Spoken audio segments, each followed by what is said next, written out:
Hello everyone, स्वागत है आप सभी का हमारे इस YouTube channel math and magic tips में। जैसा कि आप सभी को मालूम चल गया होगा कि बिहार बोर्ड ने अपना सभी सेट का ऑफिशियली मॉडल पेपर जारी कर दिया है और आज की इस वीडियो में हम लोग मैथमेटिक्स के मॉडल पेपर 2022 का सॉल्यूशन काफ़ी ही सिंपल तरीके से करने जा रहे हैं। इससे पहले सोशल साइंस का मॉडल पेपर वाला वीडियो यदि आपने नहीं देखा है तो आप हमारे चैनल के प्लेलिस्ट में जाकर सभी मॉडल पेपर का ऑब्जेक्टिव क्वेश्चनों का सॉल्यूशन वाला वीडियो देख सकते हैं। दोस्तों, मैट्रिक एग्जाम 2022 का सेम पैटर्न रहेगा 2021 के जैसा। देखिए, 1 से लेकर 100 तक के मैथ में ऑब्जेक्टिव सवाल पूछे जाएंगे, जिनमें से केवल 50 ऑब्जेक्टिव क्वेश्चनों का आंसर ओएमआर शीट में रंगना होगा। तो चलिए फ्रेंड्स, बिना इसमें गवाए पहला क्वेश्चन का सॉल्यूशन देख लेते हैं। दोस्तों, पहला सवाल कहता है निम्नलिखित में से कौन सी सबसे छोटी संयुक्त संख्या है। दोस्तों, संयुक्त संख्या उसे कहते हैं जिसका कम से कम 3 अभाज्य गुणनखंड होना चाहिए। तो पहला इसमें दिया गया एक का केवल एक अभाज्य गुणनखंड होता है या 2 होता है, तो पहला ऑप्शन गलत हो जाएगा। बी में दिया गया ये भी एक अभाज्य संख्या है, ये भी एक अभाज्य संख्या है, लेकिन संयुक्त संख्या को हम लोग भाज्य संख्या कहते हैं। और ये चारों ऑप्शनों में ऑप्शन डी में दिया गया 4 और 4 एक भाज्य संख्या है और संयुक्त संख्या भी है। और क्वेश्चन का सही जवाब ऑप्शन डी होगा। और इसके बाद में अगला सवाल इसमें 2 कहता है कि पाई है। दोस्तों, याद रखिएगा, पाई एक अपरिमेय संख्या होता है, इसलिए क्वेश्चन का सही जवाब हमारा ऑप्शन ए हो जाएगा, एक अपरिमेय संख्या। और इसके बाद में अगला सवाल इसमें 3 कहता है कि निम्नलिखित में से कौन सी परिमेय संख्या है, अपरिमेय संख्या है। तो यहाँ पे अपरिमेय संख्या देख लीजिए, ऑप्शन ए में दिया गया √3/12। यदि हम इसे कटा देंगे तो 1/4 होगा, जिसे ए का वर्गमूल 1 और 4 का वर्गमूल 2 हो जाएगा, जो कि परिमेय संख्या है। ऑप्शन बी में दिया गया 2/10, इसे कटा देंगे तो 1/5 होगा, यह एक अपरिमेय संख्या है। और इसे भी कटा देंगे तो 1 होगा और ए का वर्गमूल 1 होता तो ये परिमेय संख्या हो जाएगा। लेकिन ऑप्शन बी में दिया गया था 2/10 का √, इसे हम कटा देंगे तो √5 आएगा और √5 का परिमेय संख्या है, इसलिए क्वेश्चन का सही जवाब ऑप्शन बी होगा। इसके बाद में अगला सवाल क्वेश्चन 4 को देखिए कि दो संख्याओं का लसाअ तथा मसाअ बराबर है तो संख्याएं क्या होंगे। दोस्तों, याद रखिएगा, जब भी दो संख्या का लसाअ और मसाअ यदि बराबर रहेगा ना, तो जाहिर सी बात है वो संख्या भी बराबर होगा, तभी लसाअ और मसाअ आपस में बराबर होगा। तो क्वेश्चन का सही जवाब ऑप्शन बी होगा, इक्वल अर्थात बराबर। और इसके बाद में अगला सवाल क्वेश्चन 5 कहता है कि संख्या 0.29 पे बार अर्थात रेखनी दिया गया है और इसे पूछा गया कि P/Q अर्थात परिमेय संख्या के रूप में लिखिए। दोस्तों, ऐसे क्वेश्चन मैट्रिक के एग्जाम पेपर में 100% एक सवाल पूछे जाते हैं। तो ऐसे सवालों को कैसे सॉल्व करना है, देखिए दशमलव के बाद कौन कौन सी संख्या है, तो 2 9 है। इस पे अगर दोनों पे रेखनी दी गई हो तो आपको बट्टा में जितना पे संख्या होगा दशमलव के बाद उतना 9 लगा देना है। तो यहाँ पे 29 और बट्टा के बाद दशमलव के बाद 2 संख्या है तो 9 लगा देंगे। तो इस प्रकार का ऑप्शन डी में देने के कारण क्वेश्चन का सही जवाब ऑप्शन डी होगा। अगला सवाल क्वेश्चन 6 को देखिए। दोस्तों, क्वेश्चन 6 क्या कहता है कि 1 माइनस साइन स्क्वायर 60 डिग्री बराबर क्या होता है। तो हम क्या करेंगे, 1 माइनस साइन 60 का मान √3/2 होता है, इसका स्क्वायर का है तो हम इसका स्क्वायर कर देंगे। अब यहाँ पे 1 माइनस स्क्वायर से रूट कटेगा तो यहाँ पे केवल 3 बचेगा और 2 का स्क्वायर 2 दूनी 4 हो जाएगा, इसका बट्टा का हम लोग घटा बना देंगे। दोस्तों, 4 और 1 कैल्शियम 4 होता है, तो यहाँ पे क्रॉस मल्टीप्लिकेशन कर देंगे। 4 में 1 से गुणा करेंगे तो 4 हो जाएगा, 3 में यदि 1 से गुणा करेंगे तो 3 हो जाएगा, 4 में से 3 घटेगा तो 1 हो जाएगा और नीचे 4 का 4 यानी 1/4 क्वेश्चन का सही जवाब होगा, जो कि ऑप्शन सी में है। अतः क्वेश्चन का सही जवाब ऑप्शन सी होगा। और इसके बाद में अगला सवाल क्वेश्चन 7 को देखिए कि निम्नलिखित में किसका दशमलव प्रसार शांत है। देखिए, शांत है या अशांत है उसका पहचानने का आसान तरीका है। एक होता है संख्या में अंश, एक होता है हर। यदि किसी भी संख्या के हर का गुणनखंड में यदि 2n × 5n यदि आता है तो समझ लीजिए कि दी गई संख्या शांत है, अन्यथा अशांत है। कोई भी संख्या में 2 और 5 आ जाए तो शांत है, केवल 2 आएगा तो भी शांत है, केवल 5 आएगा तो भी शांत है। लेकिन दोनों में से कोई एक आवे या दोनों आ जाए, इसके साथ ही कोई अन्य संख्या आ जाएगा, तो वैसे स्थिति में इसका दशमलव प्रसार अशांत हो जाएगा। ऑप्शन ए में देखिएगा तो 7/40 दिया गया है। 40 का यदि आप अभाज्य गुणनखंड करेंगे तो केवल 2 और 5 आएगा। कैसे आएगा, तो देखिए 2 दूनी 4 दूनी 8 बचे 40, तो यहाँ पे 2 का क्यू गुने 5 आ गया। तो 2 और 5 आने के कारण ऑप्शन ए में दिया गया ऑप्शन 7/40 का दशमलव प्रसार शांत होगा। और इसके बाद में अगला सवाल इसमें 8 को देखिए क्वेश्चन 8 कहता है निम्नलिखित में से किसका दशमलव प्रसार अशांत है। दोस्तों अशांत की बात करें तो किसका दशमलव प्रसार अशांत है, तो देखिए 8 दिया गया, 2 दूनी 4 दूनी 8, तो ये तो शांत हो जाएगा। यहाँ पे 3 दूनी 6 और 3 5 15, ये भी आपका शांत हो जाएगा। सी में दिया गया है 512, 512 का यदि आप गुणनखंड करेंगे तो केवल 2 आता है, तो ये भी आपका शांत हो जाएगा। लेकिन हमें चाहिए अशांत, तो देख लीजिए 31/343 दिया गया है, और 343 गुणनखंड कैसे करते हैं, तो 7 49 343, यानी 7 पावर क्यू आ गया। तो 2 और 5 इसमें नहीं आया है, बदले में कोई अन्य संख्या 7 आने के कारण यही आपका ऑप्शन डी क्वेश्चन का सही जवाब हो जाएगा। और इसके बाद में अगला सवाल क्वेश्चन 9 को देखिए। क्वेश्चन 9 कहता है कि 400 के अभाज्य खंड में 5 का घातांक कितना होता है। तो ऐसा करते हैं 4 चौका 16 चौका 64 ऐसे करेंगे, या सबसे आसान तरीका क्या है ऐसे क्वेश्चनों को सॉल्व करना, अभाज्य खंड कर दीजिए। देखिए 400 का अभाज्य खंड कैसे किया जाता है, तो 2 से कीजिएगा तो ये आपका 200 दूनी 400 हो जाएगा, ये 100 दूनी 200, ये हो जाएगा 50, फिर 2 से लगाइएगा तो 25 हो जाएगा। उसके बाद में यहाँ से ये 5 या 25 इस प्रकार से कटेगा। लेकिन क्वेश्चन में कहता है कि 400 के अभाज्य गुणनखंड में 5 का घातांक कितना है। तो 5 का जो घातांक है वो कितना है, 5 गुने 5 यानी 2 है। तो क्वेश्चन का सही जवाब ऑप्शन ए हो जाएगा 2। आइए इसी प्रकार से अगला सवाल क्वेश्चन नंबर 10 को देख लेते हैं। क्वेश्चन नंबर 10 कहता है कि यदि 130 बराबर 5 गुने 8 प्लस 10 होता है तथा मौसा 130,15 का मौसा XY, तो XY का बराबर क्या होगा। तो देखिए यदि हम 30 और 15 का एचसीएफ अर्थात मौसा ज्ञात करेंगे तो इसका आंसर कितना आएगा, तो 5 आएगा। तो ठीक उसी प्रकार से चारों ऑप्शनों में कोई ऐसा ऑप्शन खोजना है जिसका मौसा 5 आता है, वही आपका आंसर हो जाएगा। तो ऑप्शन यदि बी में चलिएगा तो 8 10 का मौसा 5 आता है, तो आपका आंसर नहीं आता है। डी में आता है, नहीं आता है। सी में दिया गया 15 8 आता है, नहीं आता है। लेकिन ऑप्शन ए में दिया गया 15,10, तो देखिए 3 बचे 15 और 5 दूनी 10, इसका मौसा 5 आता है, इसलिए क्वेश्चन का सही जवाब ऑप्शन ए हो जाएगा। उसके बाद में अगला सवाल क्वेश्चन 15 को देखिए कि रूट अंडर 125 का परिमेयकरण गुणांक क्या हो जाएगा। परिमेयकरण इसका कैसे कीजिएगा, तो रूट अंडर 125 है, इसके नीचे कहीं ना कहीं एक छिपा होगा। इसका परिमेयकरण करने के लिए रूट अंडर 125 से गुणा करेंगे, रूट अंडर 125 से भाग लगा देंगे। तो यहाँ पे 125 में 125 से गुना होगा तो 125 जाएगा, नीचे होगा रूट अंडर 125, फिर से आप गुणनखंड कीजिएगा तो इतना ही आ जाएगा। ठीक है, यानी ऐसे क्वेश्चनों को सॉल्व कीजिएगा तो क्वेश्चन आ ही जाता है। तो यदि हम रूट अंडर 125 का गुणनखंड कर दे तो क्या हो जाएगा, 5 गुने 5 गुने 5, यानी 5 या 25 25 125 होगा, डबल 5 का 1 5 निकल जाएगा, तो रूट में 5 बचेगा। तो इतना तो आपका आंसर नहीं होगा। क्यों नहीं होगा, चूंकि कहता है कि परिमेयकरण गुणांक क्या होगा, यानी रूट अंडर 125 में हम कौन सी संख्या से गुणा करेंगे कि प्राप्त संख्या भाज्य संख्या आ जाएगा, यानी उसका पूरी वर्गमूल आ जाएगा। तो रूट अंडर 2 से गुणा करेंगे तो ये आपका वर्गमूल नहीं होगा। लेकिन रूट अंडर 5 गुना करते हैं, 125 गुना रूट अंडर 5 करते हैं तो रूट अंडर 625 होता है, जिसका वर्गमूल 25 आ जाता है, यानी क्वेश्चन का सही 25 आता है। तो इसलिए हम रूट अंडर 5 से इसका परिमेयकरण गुणांक निकालेंगे। क्वेश्चन का सही जवाब ऑप्शन सी होगा, रूट अंडर 5। अगला सवाल क्वेश्चन 12 को देखिए, कहता है निम्नलिखित में से कौन सा युग्म सअभाज्य संख्या है। तो यहाँ पे क्वेश्चन 12 का सही जवाब ऑप्शन नहीं होगा, क्योंकि देखिए 9 और 12 में सअभाज्य पूछा गया है, तो 9 और 12 में आपका सअभाज्य मिल जाएगा। लेकिन आपका 5 का 20 5 15 नहीं मिलेगा, 3 7 21 और यहाँ पे 21 3 84 ये भी आपका नहीं मिलेगा, 13 13 25 65 ये भी नहीं मिलेगा। लेकिन ऑप्शन ए में दिया गया सअभाज्य युग्म आपका ऑप्शन ए हो जाएगा। अगला सवाल क्वेश्चन 13 को देखिए, रैखिक बहुपद के शून्यकों की संख्या कितनी होती है। दोस्तों याद रखिएगा, एक घात वाले बहुपद को रैखिक बहुपद कहा जाता है और रैखिक बहुपद के शून्यकों की संख्या 1 होती है। उसके बाद में क्वेश्चन 14 को देखिए, काफी सिंपल सवाल है, x - 1 का शून्य क्या होगा। तो यदि आप x बराबर लिखेंगे तो जो -1 है बराबर की ओर जाकर ये +1 हो जाएगा। तो x - 1 का शून्य क्या आया, 1 आया। चलिए ऑप्शन में देखते हैं, तो ऑप्शन ए में दिया जा चुका है, अतः क्वेश्चन का सही जवाब ऑप्शन ए होगा।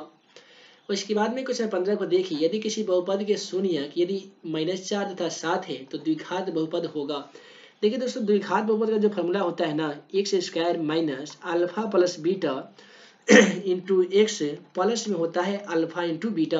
तो अब यहाँ पे हम क्या करें, x² के बदले में हम सेम टू सेम यहाँ पे x² लिखेंगे। अल्फा का मान देख लीजिए -4 है, तो आप यहाँ पे -4 लिखिएगा, प्लस बीटा का मान कितना है तो 7 है, तो आप यहाँ पे 7 लिखिएगा, इंटू एक्स को सेम टू सेम रहने दीजिए, अल्फा इंटू बीटा। तो दोस्तों अल्फा का मान -4 है तो -4 लिखेंगे, बीटा का मान 7 है तो 7 लिखेंगे। एक्स स्क्वायर को सेम टू सेम लिखिए, माइनस माइनस मिलकर यहाँ पे क्या हो जाएगा, देखिए -4 और +7 मिलकर -3 होता है, तो माइनस माइनस मिलकर क्या हो जाएगा, तो यहाँ पे आपका +3 हो जाएगा, ठीक है। उसके बाद में x का x जाएगा और 7 चौका 28 यानी ये -28 हो जाएगा। तो दोस्तों क्वेश्चन 15 का यहाँ जो बिल्कुल सही जवाब होना चाहिए ऑप्शन सी हो जाएगा, एक्स स्क्वायर -3x -28, ठीक है, क्योंकि आपका ये +3 था और +3 यहाँ पे आके -3 हो जाएगा, तो यहाँ पे क्वेश्चन का सही जवाब एक्स स्क्वायर -3x -28 होगा, जो कि ऑप्शन सी में दिया गया है। अगला सवाल क्वेश्चन 16 को देखिए, कहता है कि एक द्विघात बहुपद के शून्यकों का योग तथा गुणनफल क्रमशः 5 तथा 6 है, तो द्विघात बहुपद क्या होगा, सेम टू सेम क्वेश्चन है। तो x square minus alpha plus beta into x plus में होता है अल्फा इंटू बीटा। तो दोस्तों x square minus alpha plus beta का मान 5 है, तो यहाँ पे 5 लिखेंगे, एक्स को एक्स रहने दीजिए, प्लस अल्फा इंटू बीटा, तो अल्फा इंटू बीटा का मान 6 है, तो x square minus 5x plus 6, x square minus 5x plus 6 option B में देने के कारण क्वेश्चन का सही जवाब ऑप्शन यहाँ पे बी हो जाएगा। आइए इसी प्रकार से अगला सवाल हम लोग क्वेश्चन नंबर 17 को देख लेते हैं। क्वेश्चन 17 कहता है, यदि एक बहुपद Y square minus 6y plus 8 के शून्यक अल्फा और तथा बीटा है, तो अल्फा इंटू बीटा का मान क्या होगा, आप सभी को मालूम होना चाहिए कि अल्फा इंटू बीटा का मान c बटा ए होता है, ठीक है। तो c का मान देख लीजिए, 8 दिया गया है, तो आप यहाँ पे 8 लिखेंगे, a का मान कुछ भी नहीं दिया गया तो हम 1 मानेंगे, 8 में यदि 1 से भाग लगा देंगे तो भी हमारा 8 होगा, जो कि ऑप्शन ए में है, अतः क्वेश्चन का सही जवाब ऑप्शन ए होगा। आइए अगला सवाल क्वेश्चन नंबर 18 को देखते हैं कि बहुपद एफ एक्स में दिया गया है 3x square minus 7x plus 2 में एफ कोष्ट -1 का मान क्या होगा, यानी जहाँ जहाँ x दिया गया वहाँ पे x का मान -1 रखना है। तो हम इसका सोल्यूशन करेंगे 3 गुने x का स्क्वायर यानी -1 का स्क्वायर -7 गुने x का मान फिर से -1 रखेंगे प्लस 2। देखिए 3 यहाँ पे 3 और -1 से करेंगे तो ये आपका 3 हो जाएगा, और यहाँ पे माइनस से माइनस कटेगा तो प्लस 7 हो जाएगा, और प्लस ये 2 है, तो 7 3 10 10 2 12। तो क्वेश्चन का सही जवाब क्या होगा, तो ऑप्शन बी होगा 12। और इसके बाद में क्वेश्चन 19 को देखिए कि बहुपद एक्स स्क्वायर माइनस 3 का शून्य क्या होगा। इसका शून्य कैसे ज्ञात करेंगे, तो एक्स स्क्वायर ये जो -3 है बराबर को जाकर ये +3 हो जाएगा, एक्स पर से यदि स्क्वायर हटा देंगे तो रूट अंडर जो 3 दिख रहा है इसमें प्लस माइनस में रूट आ जाएगा, इससे हमें ये पता चलेगा कि +√3 और -√3 इस प्रकार का ऑप्शन बी में देने के कारण क्वेश्चन का सही जवाब ऑप्शन बी होगा। अगला सवाल क्वेश्चन 20 को देखिए, कहता है कि निम्नलिखित में से कौन 6x - 2y = 0, 10x + 2y = 32 का हल होगा। तो हल करने के लिए क्या करेंगे, देखिए 6x - 2y = 0 दिया गया है, यहाँ पे है 10x + 2y = 32, तो ये प्लस माइनस वाला तो कट जाएगा, ये दोनों प्लस है तो 10 और 6 16x हो जाएगा, तो यहाँ पे 16x लिखेंगे और बराबर 32, x बराबर लिखेंगे 32, तो 16 गुना में है तो भाग में आ जाएगा, ये कट के हमारा 2 आ जाएगा। तो x का मान हमारा 2 आ गया है, तो x का मान आपका ऑप्शन डी और बी में 2 दिया गया है। तो हम y का भी मान ज्ञात करेंगे, y का मान कैसे ज्ञात करेंगे, तो यहीं पे हम x का मान रखेंगे तो y का मान निकल जाएगा। तो 6 गुने x का मान 2 आया है तो 2 लिख दिए हैं, -2y = 0, 6 दुनी यहाँ पे 12 -2y = 0 हो गया है, तो हम 12 बराबर ये जो -2y है बराबर जाकर ये +2y हो जाएगा, और 2 काट देगा 12 को 6 मरते यानी y का जो मान आ गया है वो 6 आ गया है। दोस्तों x का मान 2, y का मान 6 ऑप्शन बी में देने के कारण क्वेश्चन का बिल्कुल सही जवाब ऑप्शन बी हो जाएगा। आइए अगला सवाल क्वेश्चन 21 को देखते हैं, यदि रेखाएं 4x + py = 6 और 12x - 9y = 15 है तो p का मान क्या हो जाएगा। दोस्तों यहाँ पे p का मान कैसे ज्ञात करेंगे, तो किसी भी रेखाएं को समानांतर होने के लिए क्या होना चाहिए, तो a1 बटा a2 बराबर होना चाहिए b1 बटा b2 के। देखिए a1 का जो मान है वो 4 है तो 4 लिखेंगे, a2 का मान यहाँ पे 12 है तो 12 लिखेंगे, उसके बाद में b1 का मान p है तो p लिखेंगे, और p2 का मान कितना है, b2 का मान कितना है तो 9 है तो 9 लिखेंगे। इससे क्या होगा कि देखिए 4 3 12, ठीक है, और p में आपका कैसे गुना करेंगे, तो p में 3 से करेंगे तो 3p हो जाएगा, और यहाँ पे 9 है, यदि p बराबर इसे हम सिंप्लीफिकेशन करा सकते हैं, 3 3 9, p का जो मान आ रहा है कितना आ रहा है 3 आ रहा है, तो यहाँ पे कुछ में 21 का जो बिल्कुल सही जवाब होगा वो ऑप्शन, चलिए ऑप्शन के मुताबिक देखते हैं, तो ऑप्शन सी में दिया गया 3, अतः क्वेश्चन का सही जवाब सी होगा, बी होगा 3। अगला सवाल क्वेश्चन 22 करता है समीकरण निकाय x प्लस 2y बराबर 3, 5x प्लस ky बराबर 15 के अनगिनत हल होंगे यदि k का मान। तो दोस्तों ऐसे समीकरणों का अनगिनत हल होने के लिए k का मान कितना रखेंगे, तो देखिए यहाँ पे 2y है, तो हम यदि k का मान यहाँ पे k के बदले में यदि हम 10 रख देंगे तो 10 और y का मान यहाँ पे 10y हो जाएगा। और यहाँ पे देखिए हम इसका सॉल्यूशन कैसे करते हैं, तो यहाँ पे क्वेश्चन 22 का सही जवाब ऑप्शन डी होगा। 10 यहाँ पे इसलिए रखेंगे, 10 अगर y का मान यहाँ पे आएगा तो 10 दूनी 20 हो जाएगा। यदि k की जगह पे हम 10 रखते हैं और y का मान तो यहाँ पे 2 है, तो यहाँ पे भी 10 दूनी 20 हो जाएगा। तो ऑप्शन के मुताबिक भी बनाकर हम इसका सही जवाब 10 कर सकते हैं। इसके बाद में कहता है निम्नलिखित में से कौन सा द्विघात समीकरण है। याद रहे यहाँ पे देखिए a plus B A minus B दिया गया है, तो फॉर्मूला आप सभी को मालूम होगा कि a plus B into A minus B बराबर क्या होता है, A square minus B square. तो यहाँ पे एक्स स्क्वायर बराबर में भी एक्स स्क्वायर है, तो प्लस माइनस वाला ये कट जाएगा, तो यहाँ पे 4x क्यूब बचेगा जो कि त्रिघात बहुपद है, लेकिन हमें चाहिए द्विघात बहुपद, तो पहला ऑप्शन गलत हो गया। ऑप्शन बी में देखिए इसका सोल्यूशन करेंगे तो ये हमारा द्विघात बहुपद मिल जाएगा जो कि क्वेश्चन का सही जवाब होगा। डी में देखिएगा तो बट्टा में कोई भी चर हो तो बहुपद नहीं होता है, तो ये भी कट जाएगा। और यहाँ पे देखिएगा तो देखिए यहाँ पे ए स्क्वायर है और यहाँ पे एक्स है, गुना करेंगे तो एक्स का पावर क्यू हो जाएगा जो कि त्रिघात बहुपद होगा। तो प्रत्येक स्थिति में क्वेश्चन का सही जो जवाब हो जाएगा ऑप्शन बी हो जाएगा। आइए अगला सवाल क्वेश्चन नंबर 24 को देखते हैं। कहता है कि द्विघात समीकरण P x square plus Q x plus R बराबर 0 P does not equal to 0, तो मूल क्या होगा। देखिए मूल का जो फॉर्मूला होता है वो minus B plus minus root under B square minus 4ac बटा 2a होता है। तो b का मान तो यहाँ पे q है, तो यहाँ पे होगा minus Q plus minus root under B square यानी क्यू स्क्वायर माइनस 4 गुने पी गुने आर बटा 2a यानी 2 गुने पी क्यू। तो इस प्रकार का ऑप्शन बी में दिया गया है, अतः क्वेश्चन का सही जवाब ऑप्शन बी होगा, क्योंकि ABCD के बदले में इसलिए पी क्यू आर दिया गया है। बहुत सिंपल है। अगला सवाल देखिए कि द्विघात समीकरण 6x square minus 6x plus 1 बराबर 0 की मूलों की प्रकृति क्या होगी। तो यहाँ पे हमें मूलों की प्रकृति बतानी होगी। कैसे बताएंगे, तो देखिए फॉर्मूला आता है बी स्क्वायर माइनस 4ac। तो b का जो मान है क्वेश्चन के अकॉर्डिंग 6 है, तो 6 का स्क्वायर कर दीजिए, माइनस 4 गुने a का मान कितना है तो 6 है, और c का मान कितना है तो 1 है। तो देखिए 6 1 36 जाएगा और 6 जो का ये 24 जाएगा, 36 में से 24 घटा लीजिएगा तो आपका जो भी आंसर आएगा वो प्लस में आ रहा है। तो हम जानते हैं कि कोई भी आपका डी ज्ञात करने पे यदि प्लस में आता है तो मूल वास्तविक एवं असमान होता है। तो क्वेश्चन 25 का सही जवाब ऑप्शन सी हो जाएगा। अगला सवाल क्वेश्चन 26 कहता है समीकरण 3x square minus 18x plus 6 बराबर 0 का मूलों का योग क्या होगा। दोस्तों याद रखिएगा मूलों को योग को हम लोग अल्फा प्लस बीटा करते हैं, जिसका फॉर्मूला माइनस बी बटा ए होता है।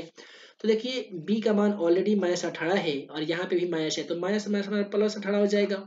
a का मान 3 दिया गया तो हम 3 लिखेंगे, 3 का पहाड़ा कितना प्रत्येक 18 आता है, तो इसे घटा सकते हैं 3 से 18। क्वेश्चन का सही जवाब ऑप्शन डी होगा 6।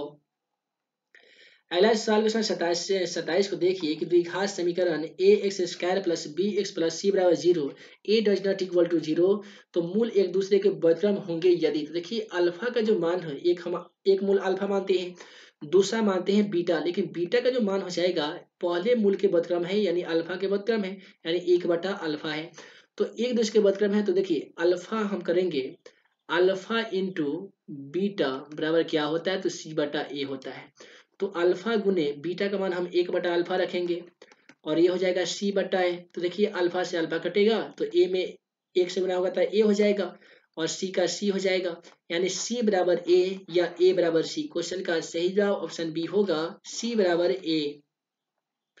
उसके बाद में अगला सवाल क्वेश्चन नंबर 28 को देखिए कि समांतर श्रेणी 1,2 1 डॉट डॉट का 15वां पद क्या होगा। 15वां पद ज्ञात करना आसान है। देखिए ए का मतलब क्या होगा, पहला पद 1/2 दिया गया है। उसके बाद सार अंतर ज्ञात करते हैं a2 माइनस a1 से। दोस्तों a2 का मान 1 है, a1 का मान तो 1/2 है, तो हम क्या करेंगे 1 और 2 कैल्शियम लेंगे तो 2 हो जाएगा, तो 2 माइनस 1 यानी 1/2 आपका डी का मान भी आ जाएगा। तो अब हमें ज्ञात करना है 15वां पद। 15वां पद ज्ञात करने का आसान फॉर्मूला a प्लस 14d, यानी a का जो मान है 1/2 है प्लस 14 गुने d का मान 1/2 निकला है तो 1/2 लिख लेंगे। अब देखिए आसानी से कैसे बनाएंगे, तो 2 सते 14 7 मरते कट गया, यानी 1/2 प्लस यहाँ 7 हो गया है, तो 1 और 2 कैल्शियम लीजिएगा तो 2 हो जाएगा, क्रॉस मल्टीप्लिकेशन कर दीजिए तो 1 में यदि आप 1 से ना करते हैं तो 1 होता है, 7 में 2 से ना करते हैं तो 7 दूनी 14 होता है, 14 में 1 को जोड़ लीजिए तो 15 हो जाएगा और बट्टा में कितना है तो 2 है। चलिए ऑप्शन के माध्यम से देख लेते हैं, तो 15/2 ऑप्शन बी में देने के कारण क्वेश्चन का सही जवाब ऑप्शन बी होगा। उसके बाद में अगला सवाल क्वेश्चन 29 को देखिए कि निम्नलिखित में से कौन समांतर श्रेणी में नहीं है। समांतर श्रेणी में नहीं होने का आसान तरीका क्या है, तो हम D1 ज्ञात करते हैं और D2 ज्ञात करते हैं। यदि दोनों बराबर आ जाता है तो हम मानते हैं कि दी गई सूची समांतर श्रेणी में है, अन्यथा नहीं है। देखिए ऑप्शन ए, बी और सी आपका समांतर श्रेणी में है। इसलिए है कि 14 में से 8 घटाइएगा तो कितना होगा, 6 हो जाएगा। फिर 20 में से 14 घटाइएगा तो 6, 26 में से 20 घटाइएगा तो 6। तो ये आपका सभी इक्वल आ रहा है, तो समांतर श्रेणी में है। ये भी आपका इक्वल आएगा, ये भी इक्वल आएगा।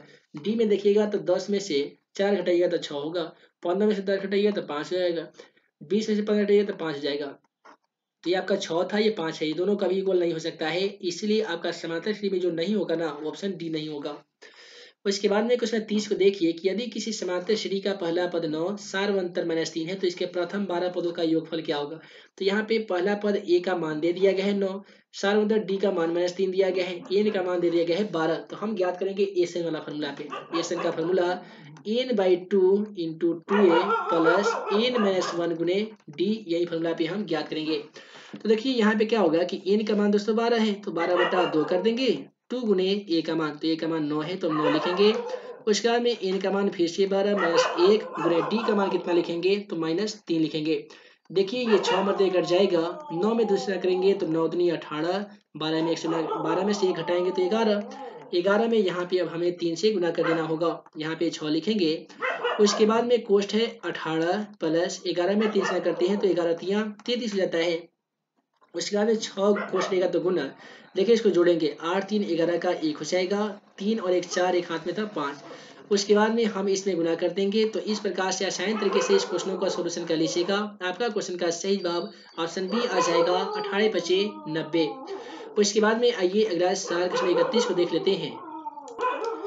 सो है दोस्तों, जैसा कि आप सही बैकग्राउंड का वॉइस तो सुन ही रहे होंगे, तो यहाँ पे बहुत सारे कुत्ते का हलचल होने के कारण हम इस वीडियो को यहीं पेंट करते हैं। आगे आने वाली वीडियो सीरीज में हम आप सभी को बताएंगे क्वेश्चन 31 से लेकर 100 तक के मैथमेटिक्स का सभी ऑब्जेक्टिव क्वेश्चनों का सोल्यूशन। यदि आज का यह वीडियो आप सभी को पसंद आया हो तो वीडियो को लाइक करने के साथ चैनल पे नए होंगे तो चैनल को जरूर सब्सक्राइब कीजिएगा, ताकि आगे आने वाली हर इंपोर्टेंट क्वेश्चन का वीडियो आप सभी को मिल सके और आप हमारे द्वारा बनाए गए सभी वीआई क्वेश्चन का वीडियो सबसे पहले देख सके।